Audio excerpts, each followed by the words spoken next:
তোমাদের জন্য একটা সুখবর আছে। তোমরা কি পারবে করতে? হ্যাঁ পারবো পারবো, অবশ্যই অবশ্যই পারবো। তাহলে শোনো, দুইজনে WWE খেলতে হবে। যে পারবে তাকে 1 কিলো মাংস দেওয়া হবে, আর যে পারবে না তাকে 4 দিনের জন্য খাবার দেওয়া হবে না। সে অন্য বাড়ি থেকে খাবে, এই বাড়িতে কোনো খাবার খেতে পারবে না। তোমরা কি রাজি আছো? তাই বলো। ধর আমি খেলবো না, তুই খেলবে যা। না, তোকে খেলতে হবে, খেলতে হবে তোকে, চল। বড় ভাই খেলবে না, আমি যে কি করবো, একদম ভালো লাগছে না। ছোট ভাইয়ের কথা শুনে আমি খুব কষ্ট পেয়েছি, আর কোনোদিন ওর সাথে কথা বলবো না। আমি ওকে বলে বোঝাতে পারছি না, তুই খেলবি না কেন, তুই খেলতে হবে, তবুও খেলতে যাচ্ছি না।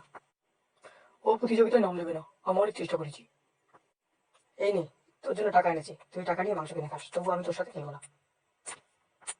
তোর এই টাকা আমি চিরে কুটি কুটি করে ফেলবো, তবুও তোকে খেলতে হবে। বল, খেলবি কিনা বল। আচ্ছা, তবে তুই যা চাইছিস, তোর যেভাবে শান্তি হয় আমি সেই কাজ করব। ঠিক আছে, তুই রেডি হ। খেলায় নাম আমি দিয়ে দিলাম।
Hey!